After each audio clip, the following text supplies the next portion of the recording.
We've all made decisions in the past buying something that later on we sort of regret, right? But how bad is it? This one might be a little painful, but stick around. I promise you'll feel better. And at the end, I got a really cool idea for us to try. All right, let's go.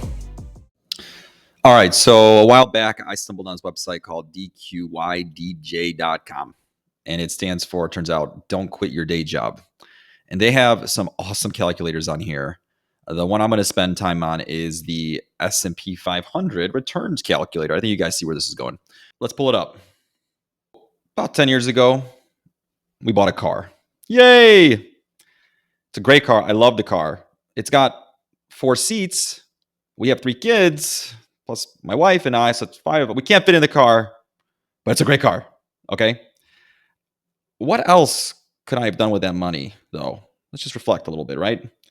It was June 2014 to December. It was a 5.5-year car loan. I remember putting down $5,000, and I think it was about $850 or so a month. That doesn't even include the insurance, maintenance, storage, the thinking of the car, and whatever, the emissions test, the car wash, whatever. Let's just pretend I reinvested. Not only did I invest in the S&P 500, but I also reinvested all the dividends just during that small 5.5-year period. What do you think my $5,000 investment at $850 a month for 5.5 years, what did it grow to? This is where it gets painful, ladies and gentlemen. I'm going to calculate that, and let's see the opportunity cost of owning a 4-seater car for a family of 5. Oh, God.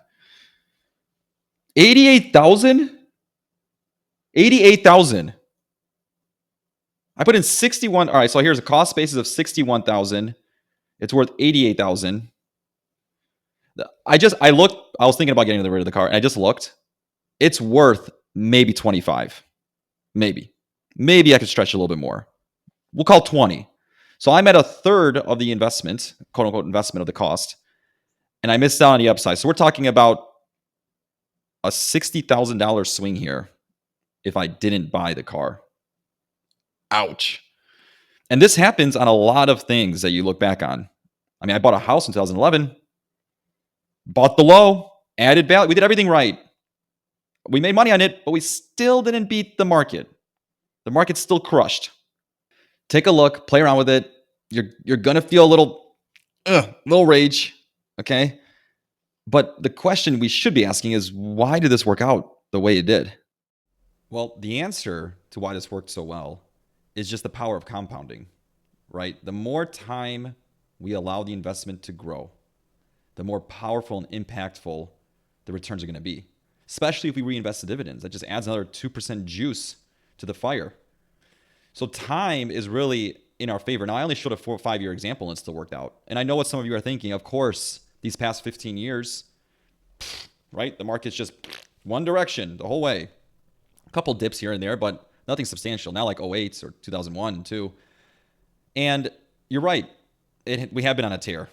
And sure, if I plucked out a different 10-year period, like 2000, 2010, it doesn't look as good. But if we go 20 years, 30 years, and I'm sure maybe you've even heard some of this data, you haven't lost. 20 years, I think there was one time, but 30 years, definitely not. 40, 50, forget about it, right?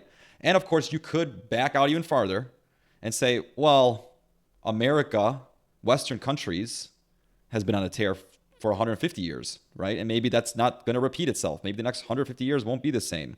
Or maybe it will. Maybe we'll double it. Bottom line is we don't quite know what direction we're going, right? But it's safe to say that it certainly would beat the car, right? The car is depreciating. A lot of things depreciate ultimately to zero, furniture, whatever. And so even if the S&P is only at a 4% expected return the next 20 years, you're probably going to beat buying that thing. That's the argument.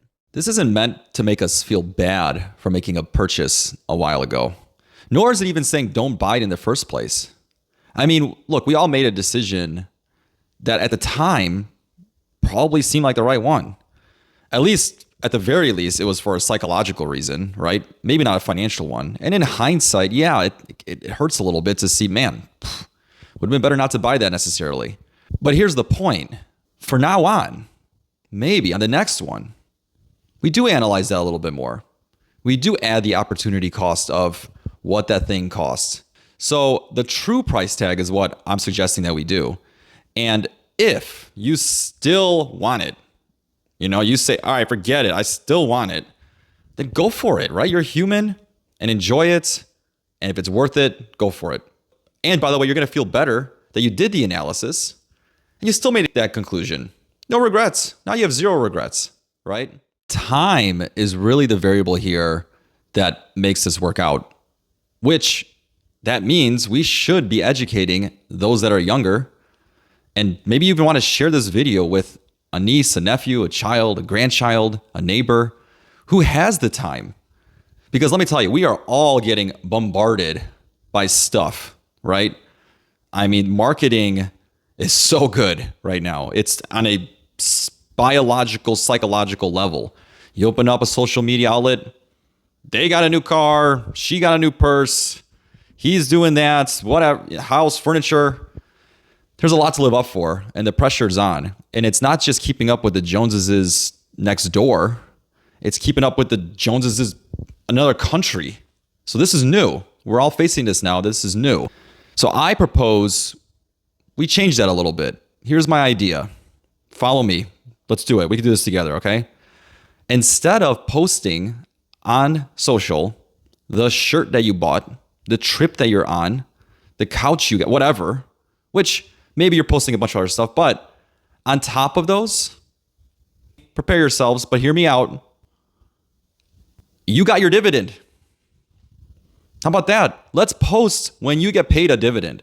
I mean, I picture like a virtual I voted sticker, but it says I dividend. I got my dividend. If you could think of a name for this, like better than I can, I would love to hear it. Put it in the comments. Let's see who can think of a catchy name, and let's start doing it every quarter. Post it. You don't have to say how much, but say, hey, I got my dividend, or whatever we decide to call it. Let's celebrate getting a dividend as opposed to just celebrating that shirt or the purse or the trip or the whatever. And you could still do those things, but like on top of that, post it.